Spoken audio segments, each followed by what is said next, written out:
नमस्कार, आप देख रहे हैं आज तक। आपके साथ मैं हूं सईद अंसारी। अफगानिस्तान में लोग अपनी मर्जी से गए और अब तालिबानी आतंक से बचने के लिए उन्हें मजबूरी में लौटना पड़ रहा है। अफगानी नागरिकों का हाल तो और भी बुरा है। उन्हें अपना घर बार सब कुछ छोड़कर अजनबी देश में शरणार्थियों का जीवन बिताने पर मजबूर होना पड़ रहा है। मगर तालिबानी आतंक से बच निकलने का सुकून और राहत सभी के चेहरे पर साफ दिख रही है।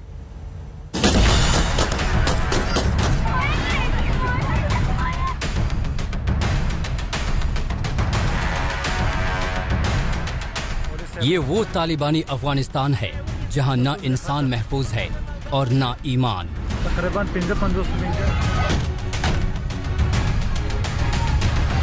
आम माफी के नाम पर गोली से उड़ा देने वाले तालिबान की फितरत को बच्चे भी अच्छी तरह समझते हैं।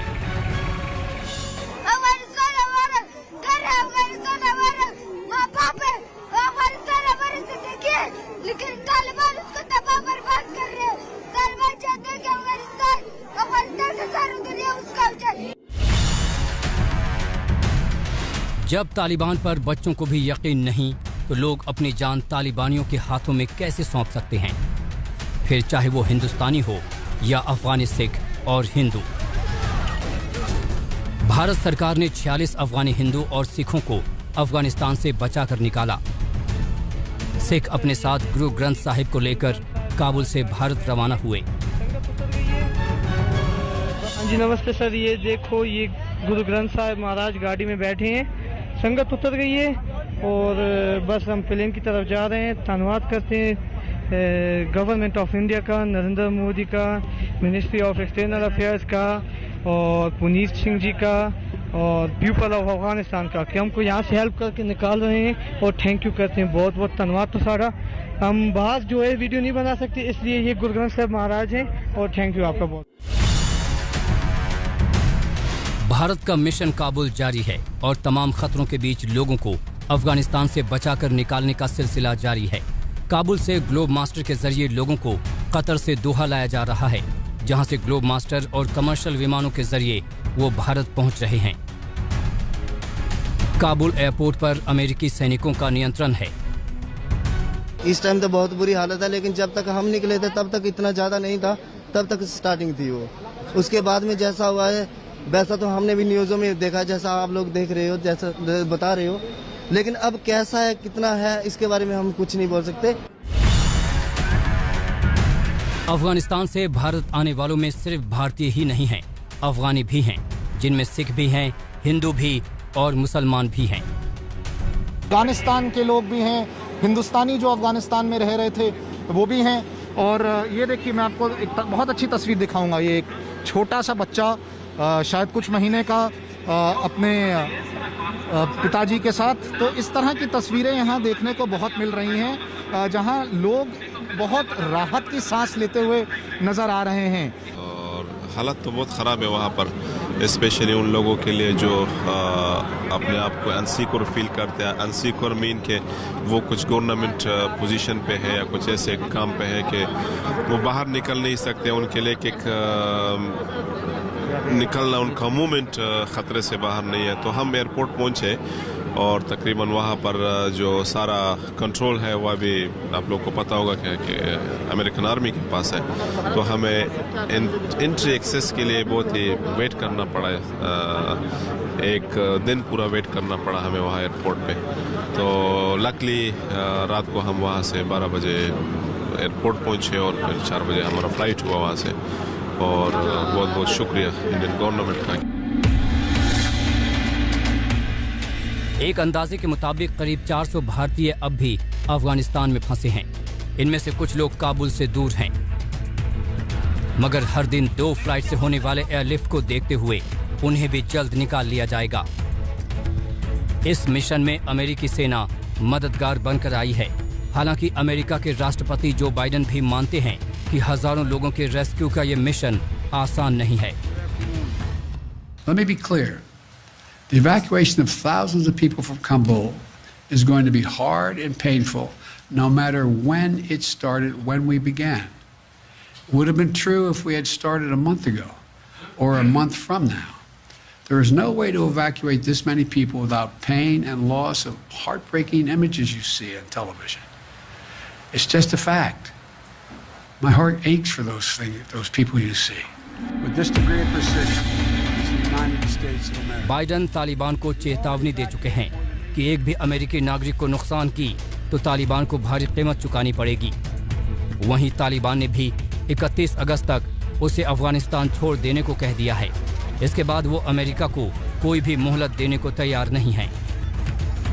दिल्ली में सुशांत मेहरा और अभिषेक भल्ला के साथ आज तक ब्यूरो।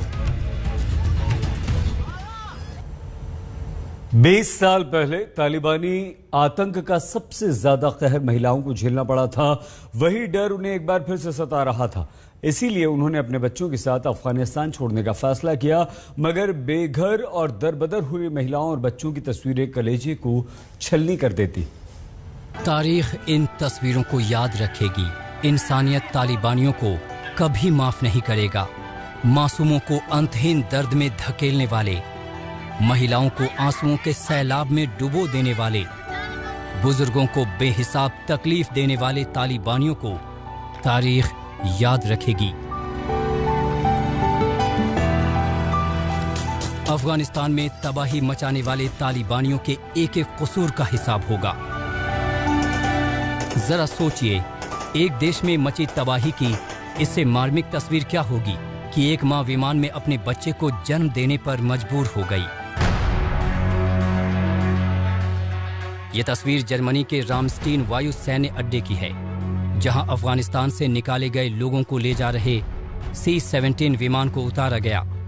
उड़ान के दौरान गर्भवती अफगान महिला को परेशानी होने लगी। कमांडर ने विमान में वायु दबाव बढ़ाने के लिए ऊंचाई को कम किया, जिससे महिला की जान बची। और फिर सैन्य अड्डे पर मौजूद अमेरिकी डॉक्टरों ने विमान में आकर महिला की डिलीवरी करवाई और मां बच्चे की जान बच सकी।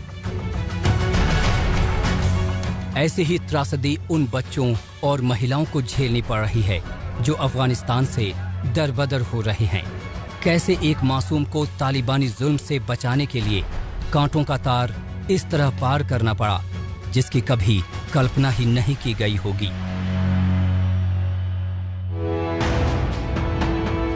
कैसे काबुल एयरपोर्ट की एक ट्रे में एक बच्चा लावारिस की तरह छोड़ दिया गया, जिसके माँ बाप उससे बिछड़ गए थे। जिस उम्र में बच्चे अपने माँ बाप का हाथ और उनका साथ छोड़ना नहीं चाहते, उन्हें अपना मुल्क और अपनी मिट्टी छोड़नी पड़ रही है। जिस उम्र में बच्चों को चार दीवारी में सुख चैन से पलने बढ़ने का मौका मिलना चाहिए, उस उम्र में वो भयंकर दहशत के माहौल में अपना देश छोड़ किसी अजनबी देश में चले आए हैं। हम देख सकते हैं कि कैसे यहाँ पे जितने लोग हैं इनकी प्रोसीजर्स होंगे, फॉर्मेलिटीज़ होंगी, इमिग्रेशन होगा। छोटे छोटे बच्चे भी हैं इनमें, अफ़गानिस्तान के लोग भी हैं, हिंदुस्तानी जो अफ़गानिस्तान में रह रहे थे वो भी हैं।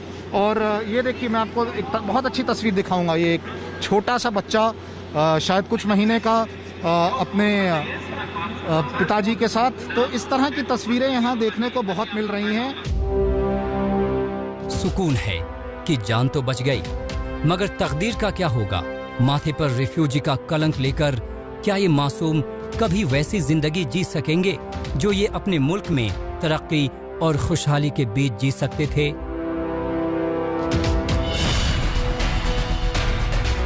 पाकिस्तान के प्रधानमंत्री जैसे सियासतदान कहते हैं अफगानिस्तान आजाद हो गया, पर इन मासूमों का क्या, जिनकी जिंदगी हमेशा के लिए उन बंदिशों में घिर गई जिनसे आजादी शायद कभी नहीं मिलेगी? और फिर उनका क्या जो अब भी तालिबानी कायदों की कैद में हैं?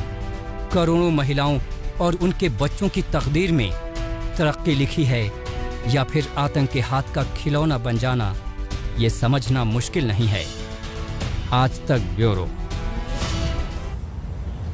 आज जो अफगानी अपनी जान बचाकर अफगानिस्तान से भारत आए हैं, उनका भविष्य क्या होगा? जो अफगानी बरसों पहले दिल्ली आए थे, वो अब दूसरे देश जाना चाहते हैं। इसके लिए उन्हें रिफ्यूजी का दर्जा चाहिए और इसी मांग को लेकर उन्होंने दिल्ली में UNHCR दफ्तर के बाहर प्रदर्शन किया।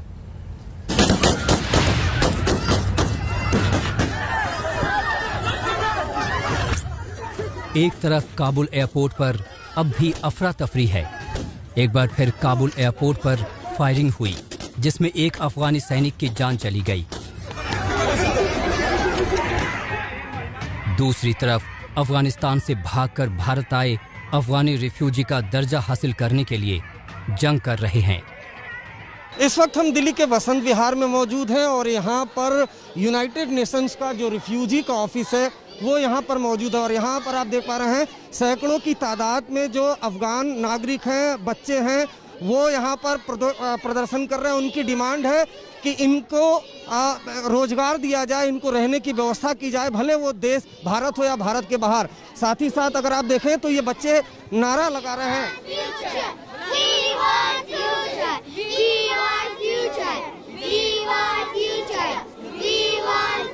ये जो मासूम बच्चे हैं नारे आप सुन रहे हैं, वी वांट फ्यूचर, यानी हमें हमारा भविष्य चाहिए।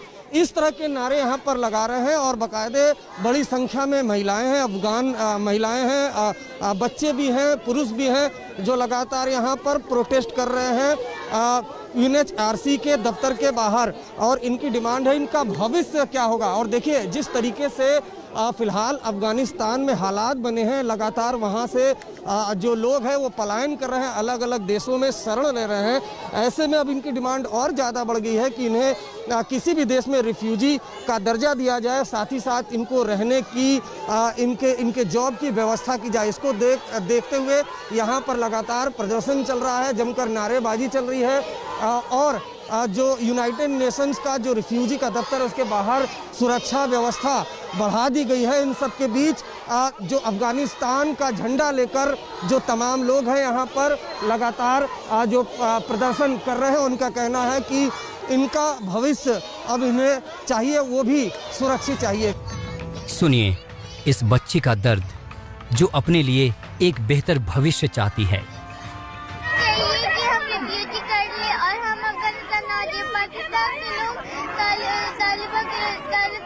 हमारे अफगानिस्तान को इतना खराब किया है कि हुआ है पर नई लोगों का बाहर जाना या पढ़ाई करना या उनकी बच्चों का खाना पीना, उनकी मर्दों को आतंकवादी की तरह जो लोग जाते हैं अपने देश को बचाने, वैसे हमारा देश जाता है।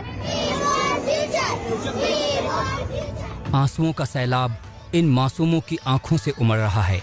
इनमें से कुछ तो वापस अपने वतन अफगानिस्तान जाना चाहते हैं, मगर अपने मुल्क के मौजूदा हालात को लेकर तालिबान को लानत भेज रहे हैं। हम डिमांड कर रहे हैं कि हम अफगानिस्तान जाएं, लेकिन तालिबान चाहते हैं कि हम अफगानिस्तान नहीं जाएं।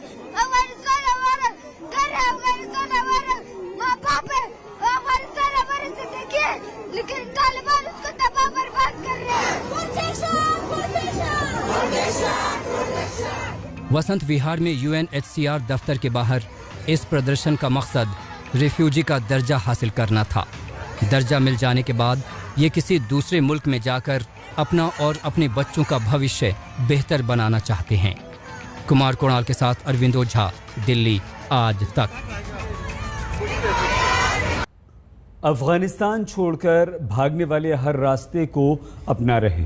कई हफ्ते पैदल चलकर अफगानी महिलाएं और बच्चे टर्की की सीमा तक पहुंचे। यहां उनका सामना 4 मीटर गहरे गड्ढों और 3-3 मीटर ऊंची दीवारों से हुआ, जिन पर कटीले तार लगे थे। सेना की पेट्रोलिंग उन्हें सीमा पार करने से रोक रही थी। 45 लाख रिफ्यूजी यहां पर हैं अपनी सीमा पर, इसलिए टर्की ने तार लगा दिए।